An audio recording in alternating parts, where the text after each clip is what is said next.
d'un facteur, enfin, si vous avez une solution qui est au 10 millième, autrement dit, vous avez dilué 10 000 fois, ça veut dire que dans la solution mère, vous aviez 75 fois 10 000. Et il faut prendre en compte le fait que vous n'avez pas, ça c'est ce que vous aviez dans 0,15 millilitres, mais ce qui vous intéresse, c'est ce que vous avez par millilitre. Donc vous corrigez en divisant par 0,15. D'accord, ok, je vois. Ok, merci. Je vous en prie. J'avais bien senti que ça, c'était pas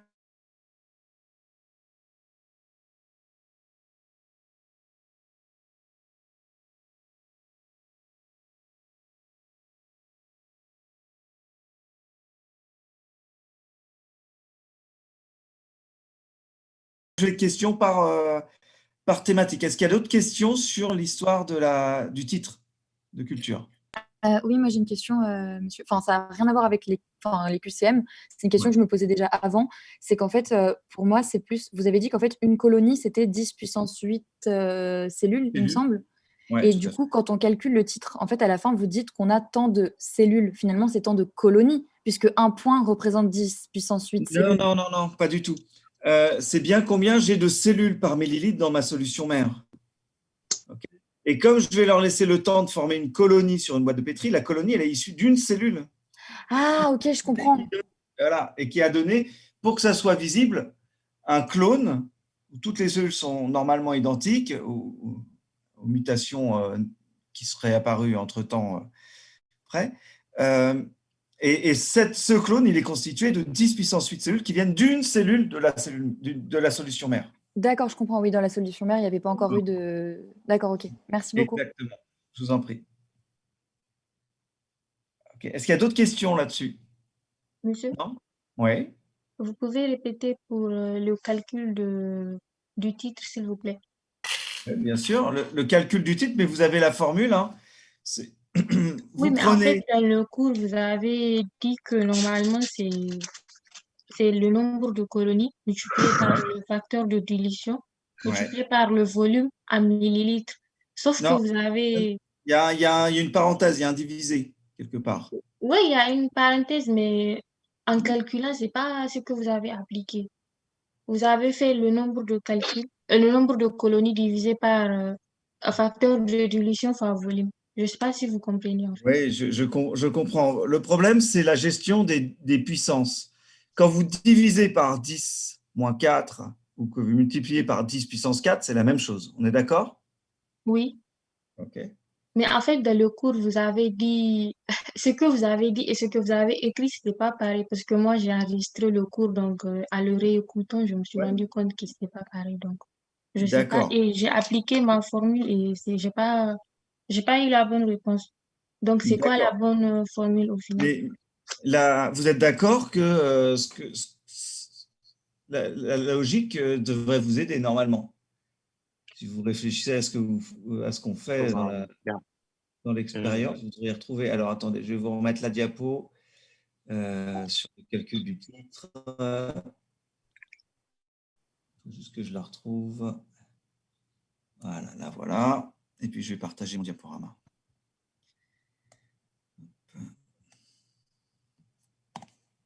OK, normalement, vous devez le voir. Donc, ce que vous voyez, c'est la dilution qui est ici 10 millionième. C'est-à-dire que j'ai un facteur de dilution de 10 puissance 7. Okay. Donc, nombre de colonies fois 10 puissance 7.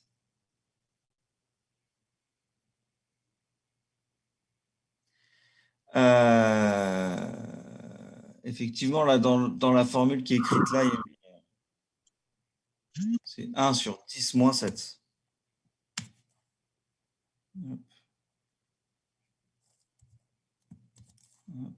J'ai modifié suite à un mail que j'ai reçu hier. Et vous divisez par le volume déposé en millilitres, donc 0,1. Okay, donc ça nous fait 10 fois 10 puissance 7, ça me fait 10 puissance 8, ou fois 1 sur 10 moins 7, c'est la même chose. Divisé par 0,1, c'est comme multiplié par 10. Donc ça me fait bien 10 puissance 9 cellules. Ok, c'est bon? Nombre de colonies fois facteur de dilution divisé par volume déposé en millilitres. Oui, mais Prenez monsieur, cette du coup, formule-là. on a appliqué ce qui était sur la diapo d'avant. Je comprends bien, mais moi, j'ai eu un mail, un seul, qui est arrivé d'ailleurs hier soir, me posant une question. J'ai répondu à la question, à la personne qui me l'a posée, et j'ai changé la façon de formuler la chose sur la diapo pour le rendre plus clair pour l'année prochaine. À partir du moment où vous aviez révisé, normalement, vous deviez… En plus, je vous avais dit sur quoi ça tombait. Je pense que vous aviez les moyens de vous en sortir. Et le problème, monsieur, c'était vraiment, je pense, le temps. Parce que du coup, en fait, quand il y a des points négatifs, on met beaucoup plus de temps parce qu'on n'a pas envie de se tromper. Oui, bah, c'est pour ça qu'il y a des points négatifs. C'est pour pas que vous répondiez au hasard. Mais je savais qu'il y avait des points négatifs, mais moi, par exemple, à une question, j'ai -1 parce que j'ai répondu une réponse fausse, pas sur le QCM unique. Ouais. Mais je pensais que j'allais avoir 0. Je pensais pas que j'allais avoir -1. Ah bah, je vous l'avais mis là dans le mail que je vous ai mis justement la dernière fois, que sur le QCU, les mauvaises réponses valaient -1 et que la bonne réponse valait 1. Mais bon, comme du coup, j'ai pas une très bonne note, le -1, ça va pas aider. Oui, je comprends, mais bon, encore une fois, je vais essayer de trouver une solution. Mon but, c'est pas de vous planter, hein, c'est vraiment de vous faire progresser.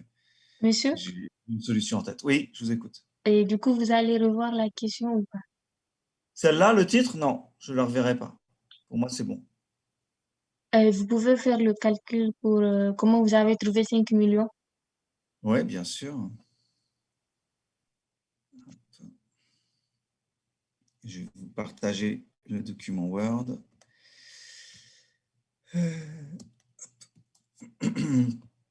Alors, le 5 millions, il est là.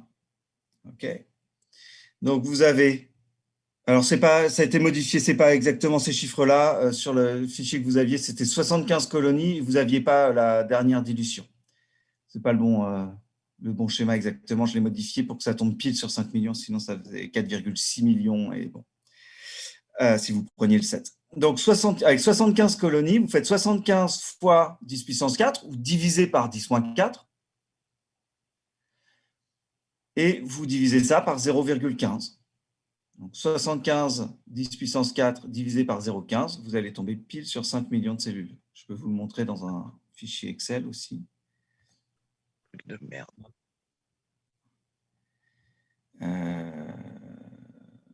Je retrouve mon document. Hop. Trop de choses ouvertes en même temps, ça devient compliqué.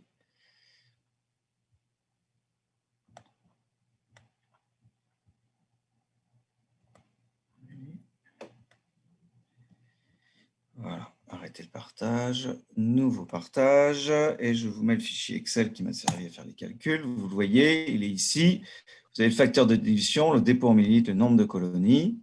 Et pour celui dont vous me parlez, le facteur de dilution, c'est donc 10 puissance 4. 1, 10 puissance 4. Le dépôt en millilitres, 0,15. Le nombre de colonies, 75. Et la formule est là. Donc, c'est facteur de dilution divisé par 0,15. Non, excusez-moi, c'est 75 divisé par 0,15 que divise à nouveau 1 10 puissance 4. Ça, c'est exactement la formule qui avait écrite avant, en fait, que j'ai tapée là.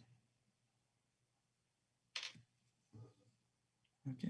Et si vous faites ça, vous trouvez bien les 5 millions. Sinon, vous pouviez le faire comme je viens de vous le réexpliquer là. Vous faites 75 fois 10 puissance 4 divisé par 0,15. Et vous trouvez aussi 5 millions. Okay. Les deux formules, l'ancienne et la nouvelle, donnent exactement le même résultat. Monsieur? Je vous laisse la revoir si vous voulez l'écrire et vous faire une petite fiche comme ça pour recalculer, pas de problème, ça ne me gêne pas. Oui, en fait, j'ai une dernière question. Oui, je vous écoute. Du coup, le facteur de dilution, c'est 10 puissance 4 au lieu de 10 puissance moins 4. C'est ça. C'est…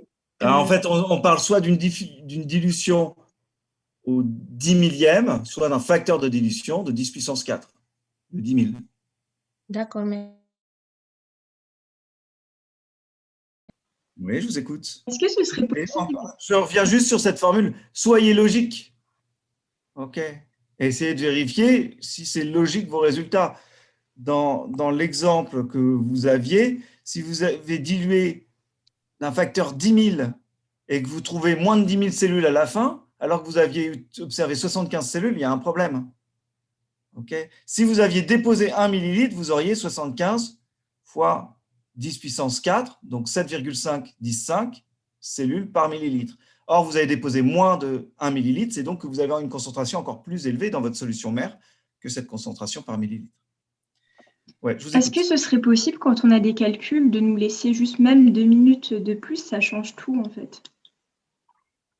Ouais, non, j'ai bien enregistré. J'ai bien enregistré votre demande et j'en tiendrai compte pour les prochains, Merci. pas de souci. Lundi, je ne sais pas encore ce que vous aurez comme question. J'ai commencé à en faire, mais j'en ai fait 2 pour l'instant. Donc, je vais voir aussi à quel point on avance aujourd'hui. Le temps, le pire ennemi de l'homme. Maël, il est très philosophe. Oui, puis je comprends bien que le stress ne vous aide pas, mais comme je vous avais dit déjà sur quoi ça portait, je pensais que ça vous aurait aidé, que vous seriez entraîné, que ça ne serait pas si difficile que ça. Je suis désolé, je ne pensais pas vraiment vous mettre en situation difficile. Est-ce que Ouais. vous pouvez expliquer vous pouvez réexpliquer le brassage génétique, s'il vous plaît? Oui, bien sûr. Alors, le brassage génétique. Le brassage génétique, vous avez 2 grands types de brassage génétique.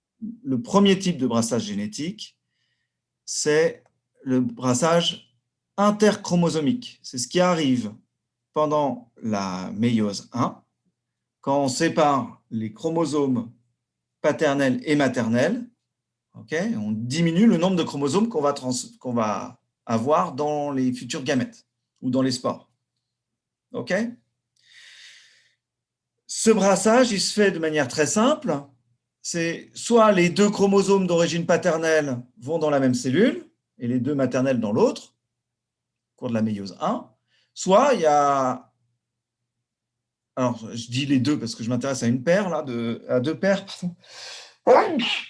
à 2 paires de chromosomes, 2 paires de chromosomes. Mais évidemment, chez nous, il y a 23 paires de chromosomes. Donc, ça veut dire qu'on a 2 puissance 23 combinaisons différentes pour répartir les chromosomes. C'est-à-dire, tous les chromosomes paternels qui vont dans une cellule, ça arrive extrêmement rarement. Et quand ça arrive à tous les autres chromosomes des paires qui sont d'origine maternelle vont dans la deuxième cellule. Okay.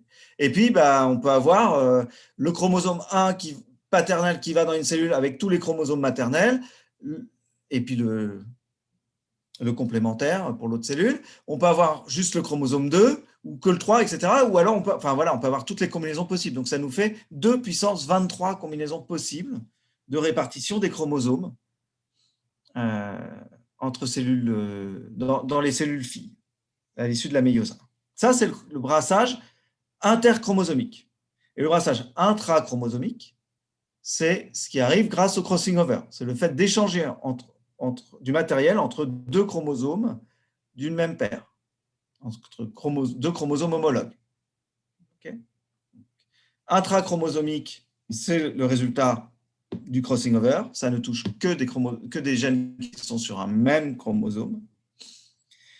Interchromosomique, c'est le brassage entre chromosomes, donc le fait de répartir les chromosomes de manière aléatoire, par leur alignement aléatoire le long de la plaque métaphasique. Merci, monsieur. Soit le paternel qui va dans la cellule A, soit le maternel qui va dans la cellule A, et inversement pour la cellule B. OK. Alors, si je reprends les différentes questions que vous aviez donc les questions sur la culture cellulaire, les dilutions au dixième, donc les bonnes réponses, c'était chaque fois que vous aviez un facteur de 1 et de 9, donc 450 microlitres et 50 microlitres, 45 et 5, 180 microlitres et 20 microlitres, 1,8 millilitres et 200 microlitres, 900 microlitres, enfin 0,9 millilitres, c'est-à-dire 900 microlitres et 100 microlitres, ou 90 microlitres et 10 microlitres. Ça, c'était toutes les bonnes réponses. Normalement, celle-là, elle n'était pas difficile. Je regarderai après les résultats que vous avez obtenus. Ensuite, vous aviez des questions sur le choix de milieu pour sélectionner les diploïdes. Est-ce que ça, vous avez des questions là-dessus? Monsieur, par contre, j'ai toujours pas compris en fait pour la dilution de la culture au dixième. Je vois pas pourquoi, si on fait une dilution au dixième d'une culture à 20 à 200 microlitres, on rajoute 1,8. C'est même pas un dixième, c'est. Non, c'est pas ça que la phrase. C'est j'ajoute 1,8 millilitres à 200 microlitres pour diluer au dixième. Vous êtes d'accord qu'à la fin, quand j'ai rajouté 1,8 à 200 microlitres, j'ai bien 2 millilitres. Et 2 millilitres, c'est bien 10 fois plus que 200 microlitres. Oula, je suis perdu. Oula, ok. Bon, imaginons vous avez 100 cellules dans 200 microlitres. Oui. Vous rajoutez 1,8 millilitres de milieu de culture, 100 cellules. Ok, donc vous avez 2 millilitres. Et vous avez toujours 100 cellules. Ah. Vos cellules, elles sont 10 fois moins concentrées. Donc vous avez fait une dilution au dixième. En fait, c'est les microlitres, millilitres qui m'ont perturbé. D'accord, ok. Alors, 1 millilitre, c'est 1000 fois plus qu'un microlitre. Oui, mais du coup, quand on voit ça et qu'on est pressé, on regarde microlitre, macro. Ouais, d'accord. Je comprends. Bon, le principal, c'est que vous compreniez la problématique. Monsieur, bonjour. Oui, je vous écoute. Excusez-moi, je voulais savoir, on aura d'autres questions sur les dilutions pour le prochain contrôle? Mais je vous tiens au courant. Je vais regarder à quel point vous les avez réussi, ces questions. Et si ça a été un échec, oui, je vous en reposerai.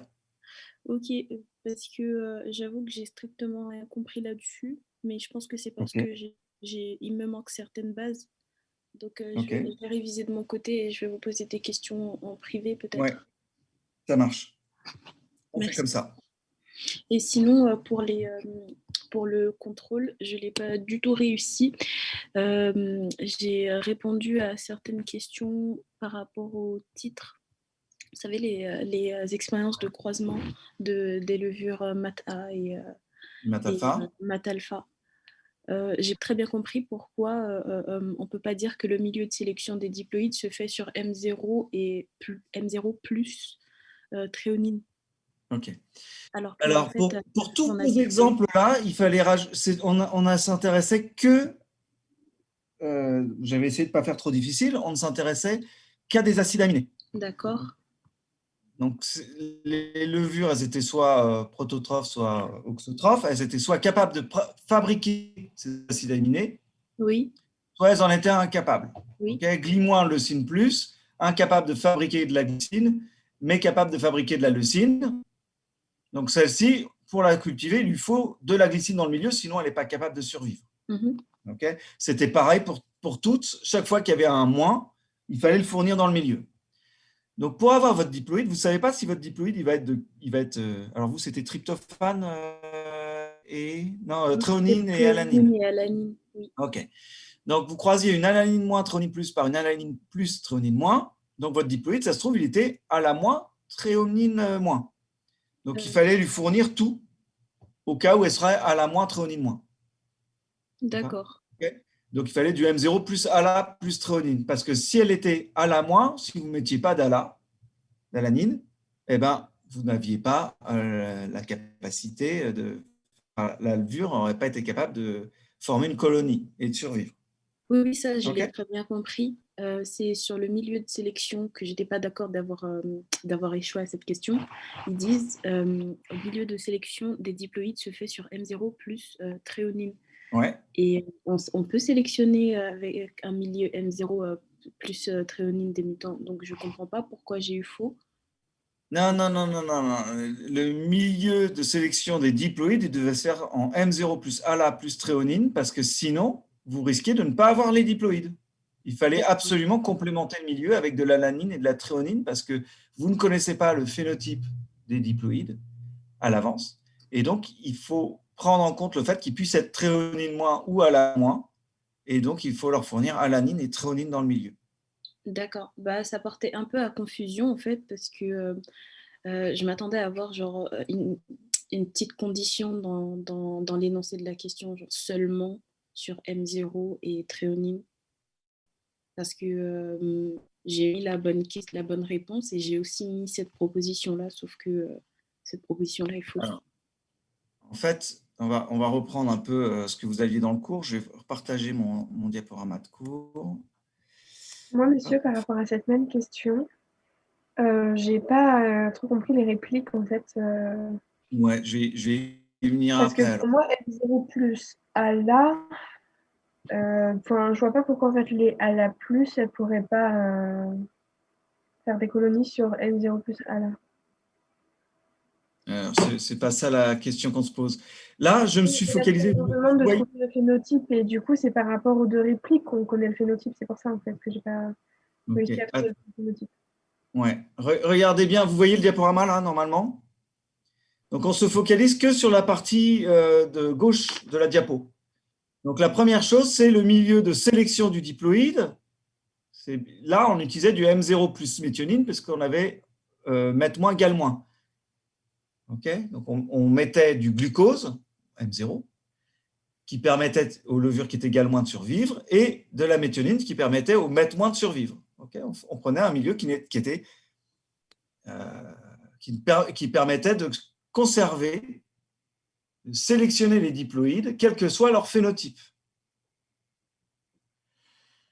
Et ensuite, on faisait les répliques sur du milieu sélectif qui permettait d'identifier le phénotype de ces diploïdes. Est-ce qu'ils étaient meth moins ou meth plus, gal moins ou gal plus.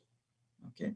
Et donc, on faisait sur un milieu M0, puisque là, on ne mettait pas de méthionine, donc on allait voir s'il y avait des colonies ou pas. S'il n'y avait pas de colonies, ça voulait dire que le diploïde était meth moins. S'il y avait des colonies, ça voulait dire que le diploïde était meth plus. Sur la deuxième réplique, on ne mettait pas de glucose, on mettait du M0 gal, mais on rajoutait de la méthionine parce qu'on cherchait à voir si les diploïdes étaient gal moins ou gal plus. S'il n'y avait pas de colonies, ça voulait dire qu'ils étaient gal moins. Et s'il y avait des colonies, ça voulait dire qu'ils étaient de phénotype gal plus. OK? Donc là, on refait exactement la même démarche. On a des levures qui sont à la moins tréonine plus et à la plus tréonine moins. Je les croise et je ne sais pas le phénotype de mon diploïde. Il peut être à la moins tréonine plus, à la moins tréonine moins, à la plus tréonine moins, à la plus tréonine plus. Il y a 4 possibilités. Et pour être sûr de récupérer mes diploïdes, je suis obligé de me mettre sur un milieu qui est le plus riche possible. M0 plus ALA plus tréonine. Et à partir de ces diploïdes, je vais faire des répliques sur du M0 plus ALA et sur du M0 plus tréonine. Sur M0 plus tréonine, seuls les ALA plus seront capables de former des colonies. Donc, je testerai si mes diploïdes étaient ALA plus ou ALA moins. Si je n'ai rien sur la boîte, c'est qu'ils étaient ALA moins. Si j'ai toutes les colonies qui se forment, ça voulait dire qu'ils étaient ALA plus. Et inversement, ici, je teste sur le milieu M0 plus ALA le phénotype par rapport au caractère de tréonine plus ou moins. Si j'ai rien, c'est qu'elles sont tréonine, c'est que les diploïdes sont tréonine moins. Si j'ai quelque chose, c'est qu'elles sont tréonine plus. Okay. Est-ce que c'est plus clair? Monsieur? Oui. Monsieur, il y a un truc que je ne comprends pas du tout. Vous venez de dire que les diploïdes, ils pouvaient avoir 4 phénotypes possibles. Mais dans ils en ont un des 4. Moi, j'ai sélectionné. Ils en ont un des 4, mais je ne sais pas lequel à l'avance. Et il n'y a que les répliques qui vont pouvoir quel est le phénotype. Oui, je vous écoute. Donc là, en l'occurrence, elles étaient à la plus tréonine moins. Vous voyez, vous n'avez pas l'image. Je peux essayer de vous la retrouver. Je vais aller la rechercher. Si j'y arrive. Hop, insertion. Ouais, je ne peux pas là. C'est pénible.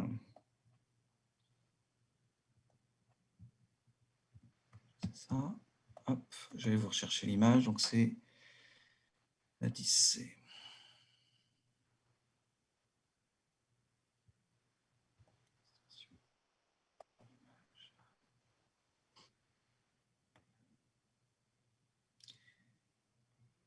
Hop, insérer.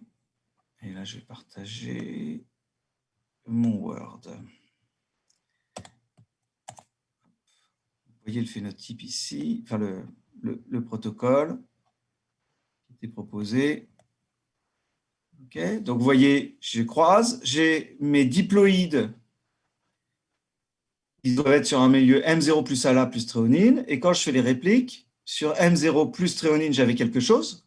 Ça veut dire que je n'avais pas mis d'alanine et les diploïdes étaient capables de former des colonies. Donc, les diploïdes étaient ALA plus. Et par contre, sur le M0 plus ALA, ils étaient incapables de former des colonies, ce qui démontrait qu'en absence de tréonine, ces diploïdes étaient incapables de former des colonies. Donc, ils étaient tréonine moins. Donc, ils étaient bien ALA plus, tréonine moins. Ah oui, pour moi, en fait, la partie qui est tout en bas, là, au niveau des répliques, c'était juste pour faire le test de dominance et savoir qui était dominant et récessif. Mais après, pour moi, on calculait les phénotypes pour tous les diploïdes. Non, là, ma question, c'était là-dessus. C'était sur ces répliques du diploïde. Je ne parlais pas de sporulation du tout. Hein. Donc là, sur cet exemple-là, je faisais juste les répliques, effectivement, pour faire le test de dominance récessivité. C'était les questions qui étaient posées, d'ailleurs, hein, si vous regardez bien. La bonne réponse était le diploïde est de phénotype ALA plus tréonine moins, et le phénotype ALA plus est dominant par rapport au phénotype ALA moins. J'aurais pu proposer le phénotype tréonine plus est récessif par rapport au phénotype tréonine moins. Ok. D'accord, moi j'ai juste compris par rapport à un milieu de sporulation, puis après on calcule tous les phénotypes possibles des diploïdes. Je pense pas par rapport aux répliques. Ouais, alors c'était quand même compliqué de trouver des questions qui soient rapides à traiter avec cette partie de sporulation, avec les répartitions un quart pour chaque phénotype, etc. En vous mettant en exercice, ça vous pourrez le faire dans le deuxième contrôle continu qui sera en amphi.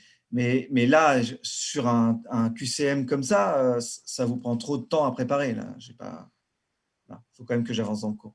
Mais je comprends, mais vous voyez, je n'ai pas parlé du tout. Je dis le diploïde est de phénotype, okay, et je parle de la relation de dominance entre les deux phénotypes. Donc, je suis bien dans le test de dominance récessivité. Je n'ai pas du tout parlé de sporulation.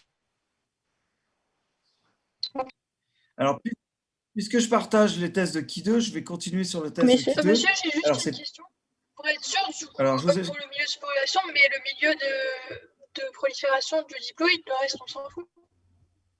Exactement, pour le milieu de sporulation, c'est le même que pour le diploïde, sauf qu'il est pauvre en glucose ou en galactose, enfin, il est pauvre en sucre, ce qui va pousser la levure à faire une méiose. Ok, merci.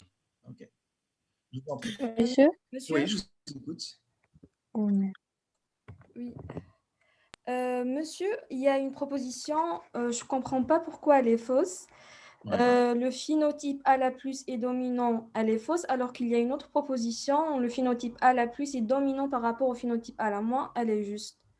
Je ne comprends pas. Alors, le phénotype ALA+ est dominant par rapport au phénotype ALA-, c'est vrai. Le mutant de phénotype ALA- est récessif par rapport à l'allèle sauvage, ça ne veut rien dire. Les phénotypes sont récessifs ou dominants par rapport à d'autres phénotypes, mais les mutants ne sont pas dominants ou récessifs. Ce sont les phénotypes qui sont dominants ou récessifs. De la même manière, les mutants ne sont pas dominants ou récessifs. C'est un abus de langage qui est incorrect. Mais la proposition, elle est le phénotype ALA+ est dominant. Donc oui, il est dominant. Mais... Non, il est dominant par rapport au phénotype ALA-. Ah, d'accord. C'est pas par rapport aussi aux tréonines et... Non, voilà, c'est ça, exactement. Ok, ça marche. Merci. Parce qu'on va avoir des choses qui vont être plus compliquées avec de multiples phénotypes. Par exemple, on va voir qu'on va attaquer la drosophile, vous aurez des problèmes de couleur d'œil. Donc, vous aurez des mutants qui joueront sur la fabrication des pigments de l'œil. Et vous aurez le phénotype jaune, le phénotype orange, le phénotype rose, le phénotype abricot, etc. Et ils auront des relations de dominance-récessivité qui seront différentes suivant à qui on les compare. D'accord, ça marche. Merci. Je vous en prie. Monsieur? C'est une très bonne question. Oui, je vous écoute. Le milieu de sélection, c'est le milieu sur lequel on fait les répliques, non? Alors, non, le milieu de sélection pour les diploïdes, c'est un milieu qui va permettre aux diploïdes de pousser, enfin, de former des colonies, plus exactement. Et ensuite, quand je fais mon test de dominance, je fais des répliques sur du milieu qui est plus sélectif. C'est-à-dire qu'il va laisser moins de levures former des colonies en fonction de leur phénotype. Donc, les répliques, c'est pour le test de dominance. Là, ces répliques-là, elles sont pour le test de dominance-récessivité, mais pour... alors je crois que je suis en train de vous partager le Word. Je vais vous remettre je vais vous repartager le PowerPoint. Hop. Vous voyez que quand on fait le test de sporulation, on va là aussi se mettre sur un milieu riche pour récupérer tous les spores, quel que soit leur phénotype, et on va faire des répliques sur des milieux plus sélectifs de manière à identifier le phénotype des spores qu'on avait à l'origine. Okay. Oui, mais du coup, ma question, c'est si on ne les met pas dans des milieux différents, on ne peut pas sélectionner les... On ne peut pas identifier les phénotypes. Oui, on ne peut pas les identifier. Ouais, c'est les identifier, ce n'est pas les sélectionner là.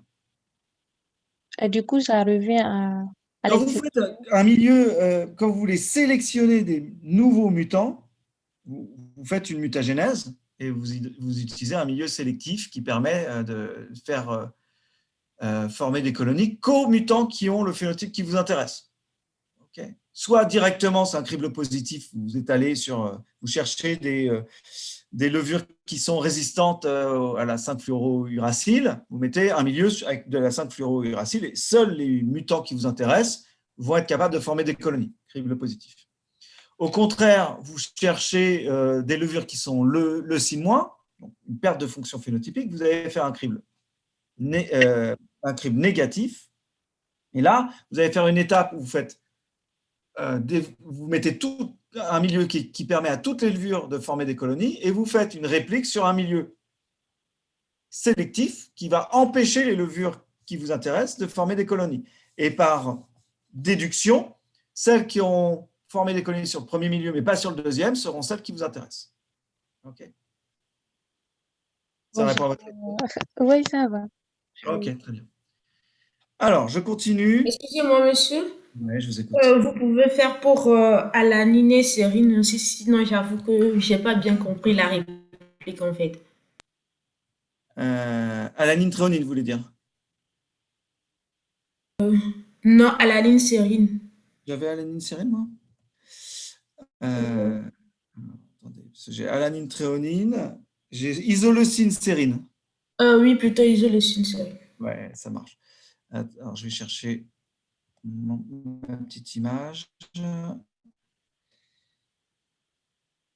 doit être celle-là. Et je repartage le Word.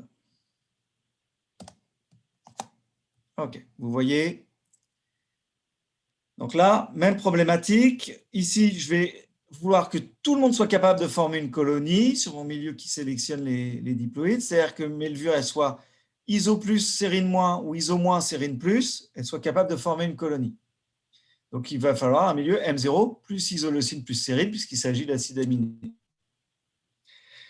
Je vais faire ensuite des répliques, soit sur M0 sérine pour tester si mon diploïde est iso- ou iso+. S'il est iso-, il ne formera pas de colonie. S'il est iso+, il sera capable de former des colonies.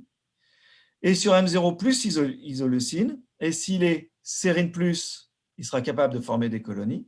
Et s'il est sérine-, il en sera incapable, puisqu'il n'y a pas de sérine sur le milieu. Okay. Donc là, les bonnes réponses étaient milieu de sélection M0 plus sérine plus isoleucine. Le diploïde est de phénotype iso- sérine plus. Et le phénotype sérine plus est dominant par rapport au phénotype sérine-. Et le phénotype, je ne l'avais pas celle-là, mais j'aurais pu vous demander aussi, vous auriez pu mettre aussi que le phénotype iso- était dominant par rapport au phénotype iso+. C'était récessif, hein, j'ai bien dit. OK. Alors, je suis désolé, mais je ne peux pas lire le chat en même temps parce qu'il y a trop de messages. Pourquoi sérine plus est dominant par rapport à sérine moins? Parce que le diploïde, il est sérine plus. Et donc, comme les parents, il y en avait un qui était sérine plus et l'autre sérine moins, chez le diploïde, je fais le test de dominance et je vois le phénotype du diploïde et le phénotype qui est dominant par rapport à l'autre. OK? D'accord, merci. Okay, parce que vos mutants, il y en a un qui est A- et l'autre A+, et chez le diploïde, vous êtes A- sur A+. Donc, comme vous avez les deux allèles, vous faites le test de dominance. C'est peut-être plus clair comme ça. Monsieur? Oui, je vous écoute. Et pourquoi, en fait, pour moi, ça m'a mis faux, le mutant de phénotype sérine moins est récessif par rapport à l'allèle sauvage. Je n'ai pas très bien compris, en fait. Parce que ce n'est pas un mutant qui est récessif, et ce n'est pas par rapport à un allèle non plus. Ce n'est pas les mutants et les allèles qui sont récessifs ou dominants, ce sont les phénotypes. Je vous reprends l'exemple avec le fait d'être roux. Okay, pour être roux, il faut être double mutant dans le gène MC1R. C'est-à-dire il faut que les deux copies soient mutantes. Ça veut donc dire que pour être roux, ça veut dire que le phénotype roux, si on n'a qu'une mutation et un allèle en face d'un allèle sauvage, on n'est pas roux. Donc le phénotype roux, il est récessif par rapport au phénotype brun. Okay, par contre, avoir une seule mutation, ça conduit à être hétérozygote, mutant sur sauvage, ça conduit au phénotype peu sensible aux anesthésiques dentaires. Donc, pour ce phénotype-là, le phénotype peu sensible aux anesthésiques dentaires, il est dominant par rapport au phénotype sensible aux anesthésiques dentaires. Okay. Donc, dans un cas, être hétérozygote conduit au phénotype sauvage, et pour l'autre caractère, être hétérozygote conduit au phénotype mutant. Pourtant, c'est la même mutation à l'origine. Donc, vous ne pouvez pas dire la mutation ou le mutant est dominant ou récessif, ça n'a pas de sens. Ça dépend du phénotype qui est associé à ce mutant. C'est pour le mutant qu'il y a une relation de dominance-récessivité. C'est pour le phénotype qu'il y a une relation de dominance-récessivité. Ce n'est pas pour la mutation, ce n'est pas pour le mutant, ce n'est pas pour l'allèle. Encore moins pour le gène. Ça n'aurait pas de sens pour le gène non plus. OK, Mohamed? Monsieur. Ouais? Oui. Ah, super, merci. Alors, je vais continuer. Vous aviez quoi d'autre comme question? Le test de Ki 2. Alors, le premier, en fait, j'ai changé de tableau après parce qu'on m'a dit que c'était trop simple par rapport aux autres. Vous aviez celui-ci. Donc là, vous voyez, il y a 3 catégories observées. Comme j'ai 3 catégories observées, ça veut dire que j'ai 2 degrés de liberté. C'est-à-dire que si, une fois que j'ai rempli mes 2 premières cases, sachant que j'ai 150 individus, si j'en ai mis 40 et 60 dans les 2 premières cases, ben, je n'ai pas le choix. Il y en a forcément 50 dans la dernière. Je n'ai pas de liberté pour la remplir. 2 degrés de liberté. Le Ki 2 ici, il était égal à 4. Pourquoi? Ben, c'est 40 moins 50 élevé au carré divisé par 50, plus 100, pardon, il y avait 150 en tout. Hein, donc les théoriques, c'était 50, 50, 50. Puisque j'attendais un tiers, un tiers, un tiers. Donc 40 moins 50 au carré divisé par 50, ça me fait donc 10 au carré, ça fait 100, divisé par 50, ça fait 2. Plus 60 moins 50 au carré divisé par 50, ça fait encore 2. Plus 50 moins 50, ça fait 0 au carré divisé par 50, ça fait toujours 0. Donc ça me faisait un Ki 2 égal à 4. Vous voyez que je n'ai pas besoin de calculette pour le faire. Le suivant, on attendait un quart, un quart, un quart, et vous aviez 20, 30, 24, 26, il y avait 100 en tout, donc un quart de 100, normalement, vous savez que c'est 25, donc j'attendais 20 moins 25 au carré pour le Ki 2, divisé par 25, plus 30 moins 25 au carré, divisé par 25, plus 24 au carré, 24 moins 25 au carré, divisé par 25, plus 26 moins 25 au carré, divisé par 25. Ce qui me fait donc 20 moins 25, ça fait 5 au carré, 25, divisé par 25, ça me fait 1. 30 moins 25, c'est pareil, ça fait 5, élevé au carré, 25, divisé par 25, ça fait 1, donc ça me fait 2. Et là, 24 moins 25, ça me fait 1, élevé au carré, ça fait 1, divisé par 25, ça fait 0,04, un 25e. Et pareil pour le dernier, donc ça me faisait 2,08. Okay. Vous voyez que ce n'est quand même pas des calculs super compliqués en soi. Je peux admettre que vous soyez moins à l'aise que moi en maths, et visiblement, c'est un des problèmes. Et encore une fois, j'en tiendrai compte pour les prochaines fois où j'aurai des calculs. Parce que mon but, ce n'est pas de vous sélectionner là-dessus, sur vos difficultés en maths, enfin, vous contre-sélectionner. Voilà. Et du coup, en fait, le degré de liberté, enfin, on a mis un calcul dans le cours, mais en fait, il ne sert à rien. Non, il ne sert pas à rien, c'est le cas général. Mais je vous avais dit, quand il n'y a qu'une seule ligne, on ne prend pas en compte le facteur ligne. D'accord, ok. Quand il n'y a qu'une seule colonne, on ne prend pas en compte le facteur colonne. Dans ce cas-là, c'est nombre de catégorie moins 1. Et vous aviez tous et toutes les mêmes phrases ou quelque chose qui approche. Si le qui 2 observé est supérieur au qui 2 seuil, le qui 2 observé, c'est l'écart entre ce que j'attends et ce que j'ai réellement. Donc, si cet écart il est très faible, ça veut dire que mon hypothèse de départ a été juste. Et si cet écart il est très grand, ça veut dire que mon hypothèse de départ, elle ne tient pas la route. Et vous comparez un qui 2 seuil qui vous dit, voilà, c'est la limite. Si je suis en dessous de ce seuil, je ne rejette pas mon hypothèse. Si je suis au-dessus, je la rejette. Oui, je vous écoute. Monsieur, je disais donc, dans le tableau, dans la proposition qui m'a été faite pour le CC, le tableau, la totale, c'était bien 200 et pas 150.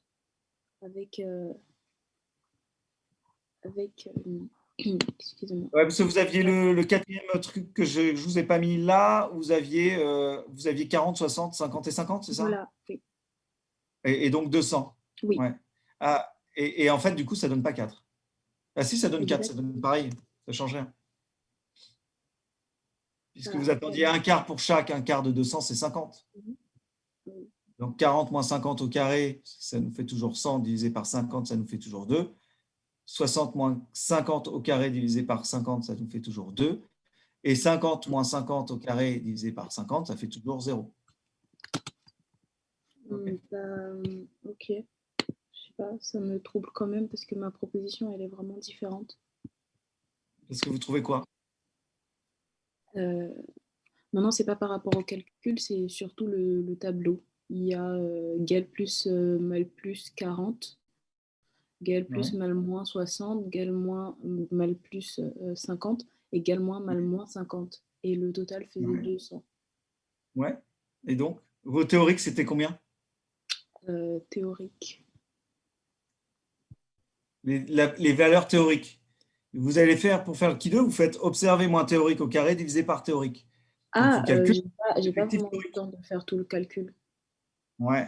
Désolée. Vous pouvez vous faire un petit fichier Excel. C'est pas très compliqué. J'ai le temps. Regardez-moi, un petit fichier Excel. J'ai mis mes catégories observées, mes théoriques, et la différence, observer moins théorique au carré divisé par théorique. Et donc, ma formule c'est ce que moi j'ai fait avec Excel, mais tu peux pas prendre Excel et en même temps contrôler le temps. Ça va être un peu difficile. C'est le temps qui... Voilà. Vous connaissez. Ouais. Le temps est trop petit. J'entends bien que le temps vous a posé problème. J'ai bien compris. Je vous écoute. Pour le degré de liberté, quand on a une seule colonne, donc c'est 0, n'est-ce pas?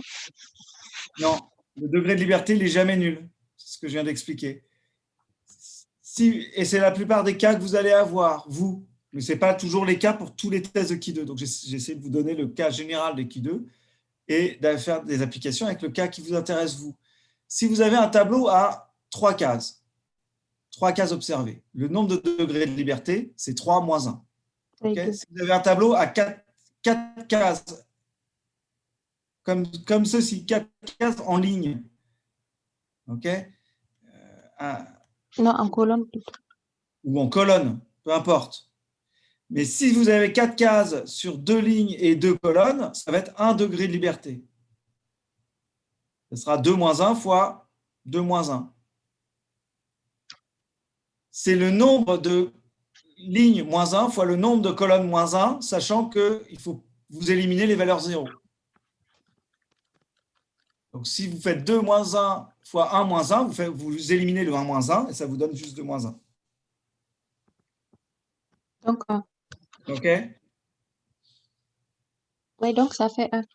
Ça fait 1 dans ce cas-là. Et vous aviez les exemples que vous voyez là. Je suis en train de vous le partager. Je ne vous partage pas l'Excel. Excusez-moi, je vous partage mon Excel. Voilà, vous voyez mon Excel. Les observés, les théoriques, les observés théoriques au carré divisé par théorique. Voilà. Et du coup, j'avais après plus qu'à faire la somme de ça. Il fallait que je rentre ces valeurs-là et que je fasse la somme, la somme en dessous. Je suis en train de faire des bêtises. Donc, si mon observé, j'avais 3 valeurs, ben, j'avais que 2 degrés de liberté. Si j'avais 4 valeurs, j'avais 3 degrés de liberté. Encore une fois, si je sais que j'ai 4 catégories dans lesquelles peuvent se ranger mes phénotypes et qu'en tout, j'ai tant d'individus, ben, j'ai la liberté pour remplir les 3 premières valeurs, mais la 4e, elle est déduite des 3 premières.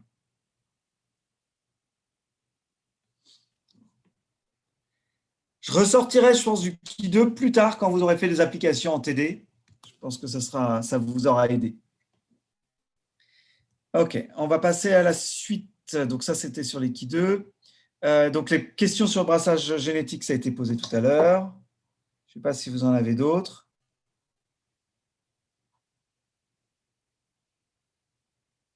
Non? Monsieur? OK. Monsieur? Oui, les mâles apparus, c'est ce que je vous dis, je m'attends à un tiers, un tiers, un tiers. J'aurais pu vous dire, je m'attends à un demi, un quart, un quart. Mais je voulais vous simplifier un peu la tâche dans les calculs. Roland. Oui, Roxane. Ah, oui, je voulais savoir, est-ce que ce serait possible de faire des tests un peu comme ça, mais non notés pour qu'on s'entraîne? Parce que c'est vrai que moi, j'ai l'impression de comprendre un peu mieux le cours grâce à ces tests, sauf que le souci, c'est qu'ils sont notés et du coup, j'ai des notes qui sont pas forcément Ouais, très bonnes. c'est le problème de cette approche, je suis d'accord avec vous. Notre problème, enfin, je pense que ce que je ferai quand on aura pu cette cochonnerie de confinement, le problème, c'est qu'effectivement, les tests de Ki2, c'est très adapté pour vérifier qu'on maîtrise ou non les notions. Et c'est franchement pas terrible pour noter les gens. Parce que vous pouvez vous tromper, parce que bon, il peut y avoir des problèmes de temps, il peut y avoir des problèmes de vous lisez vite, donc vous vous trompez parce que vous avez lu vite, ce n'est pas parce que vous n'avez pas compris. Donc c'est très imparfait sur la notation, j'en suis conscient. Le seul problème, c'est qu'on nous demande d'avoir 3 notes de CC et que pour l'instant, on a une date de CC. Pour l'instant, vous avez qu'un contrôle continu uniquement le 17 avril et probablement le 20 mai. Mais pour le 20 mai, ce n'est même pas encore sûr. Donc, si vous voulez, on est avec on nous impose des choses qui n'ont pas tellement de sens et c'est vous qui êtes les victimes. Voilà, pour dire les choses telles qu'elles sont. Monsieur? Voilà, ouais, on pourrait essayer de faire plus de sondages, mais je suis vraiment grave à la bourre en. Non, ouais, c'est ça, monsieur. En fait, ce Voilà, serait vraiment faire peut-être des tests qui ne sont pas notés pour que justement on puisse comprendre un peu mieux le mécanisme et essayer de le faire. Parce que même pour moi, j'avais du mal de dire que je suis un menteur, mais je le pense quand même, mais je te dis que je suis un menteur pour. Ok, Trion vous entend trop. J'ai fait une erreur. Je voulais poser une question sur des items. C'était à propos du brassage génétique. Il y avait un item pour une paire de chromosomes homologues. Le crossing over permet de générer 2 gamètes différentes et je n'avais pas compris l'item. Ouais. Et donc? Et donc, je voulais savoir quelle était la logique à avoir pour répondre à ça. Ok. Donc, vous pouvez me redonner la phrase exacte? C'était pour une paire de chromosomes homologues, le crossing over permet de générer 2 gamètes différentes. Ouais. Et c'est vrai ou c'est faux? Moi, je l'avais mise fausse, mais en discutant avec certaines personnes, on hésite au final à dire qu'elle est vraie. Non, vous avez raison, elle est fausse, puisque avec le crossing over, pour la paire de chromosomes, je vais avoir 4 chromatides différentes. Donc, je vais avoir 4 gamètes différents. D'accord. Okay. Si je n'avais pas de crossing over et que je m'intéressais qu'à une paire de chromosomes homologues, j'aurais que 2 gamètes différents. Un qui récupère les chromatides paternelles et l'autre les maternelles. Mais avec le crossing over, ben, je crée des mélanges avec un bout de… Je vais avoir une chromatide que maternelle, une que paternelle, une maternelle puis paternelle et l'autre paternelle puis maternelle. Donc, je vais avoir 4 combinaisons différentes. Donc, vous aviez raison. Merci beaucoup. Et vous avez raison de le traiter de menteur, du coup. Enfin, je ne sais pas si c'était le sujet. non, c'était pas vous. OK.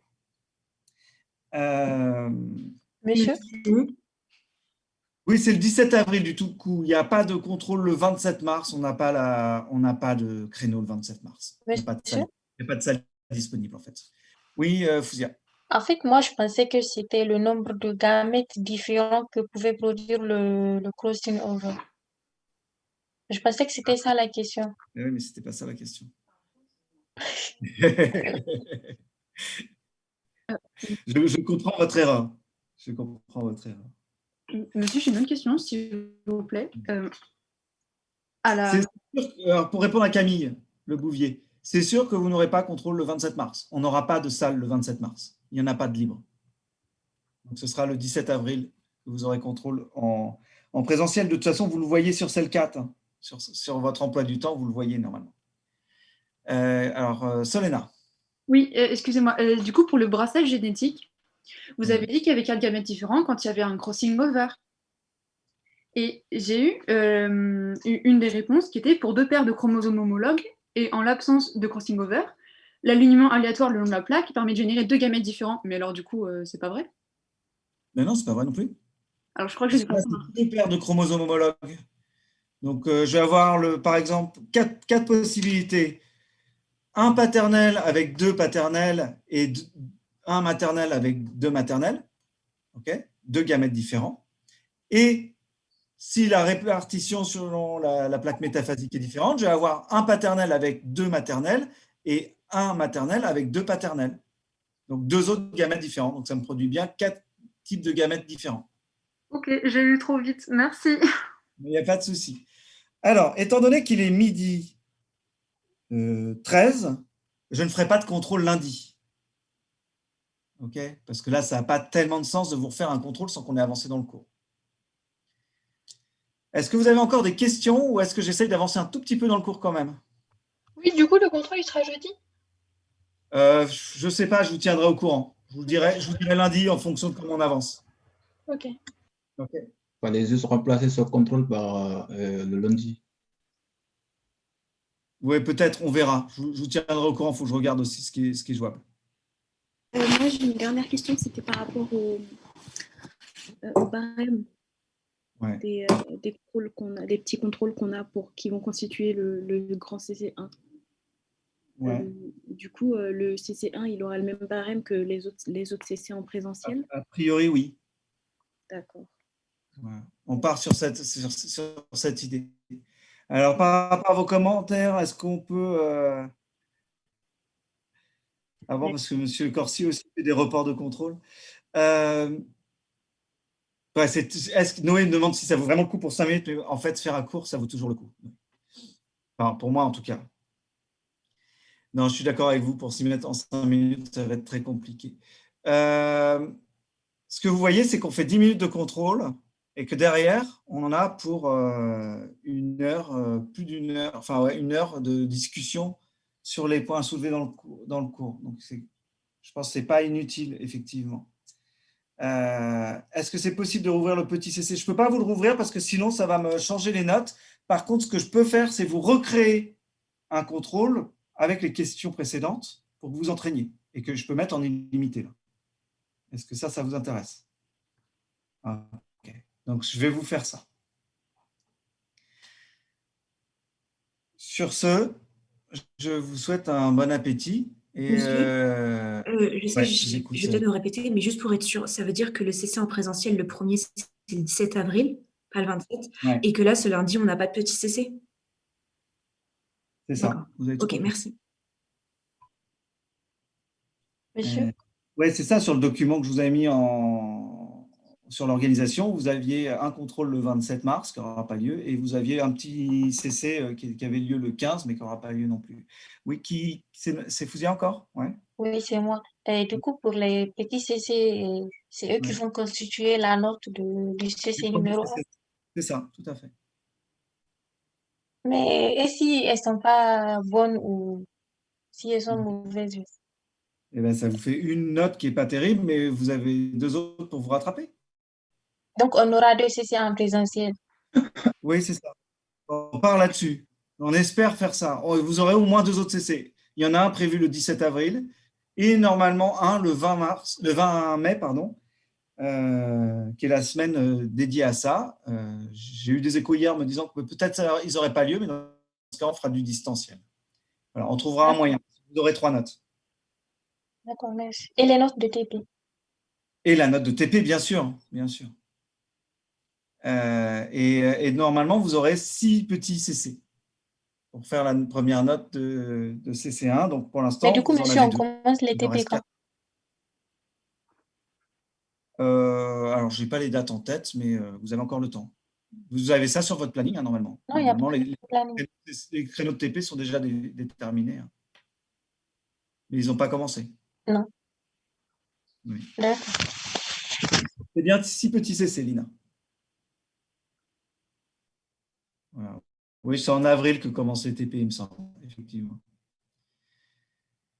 Allez, bon appétit et j'espère que vous avez bien compris. Et voilà, je vous souhaite. J'ai une question. Ça va bien se passer. Oui, alors, Maout. Pour le facteur de dilution, alors j'ai choisi comme bonne réponse, j'ajoute 45 microlitres de milieu de culture à 5 microlitres de la culture. Oui, tout à fait. Bon, en fait, moi, j'ai choisi que ça, mais les bonnes réponses sont celui que j'ai choisi et j'ajoute 450 microlitres de milieu de culture à 50 microlitres de la culture. Exactement, vous avez tout compris. J'ai pas compris pourquoi ce sera aussi, j'ajoute 450 microlitres de milieu de culture à 50. C'est la même chose, c'est aussi une dilution au dixième. D'accord. J'aurais pu faire aussi 900 et 100, 1800 et 200, enfin, vous voyez? Oui, je vois un peu. Dès que j'ai un rapport 9 contre 1, c'est bon, je fais bien une dilution au dixième. D'accord. Okay, si je voulais faire une dilution au cinquième, je ferais 4 contre 1.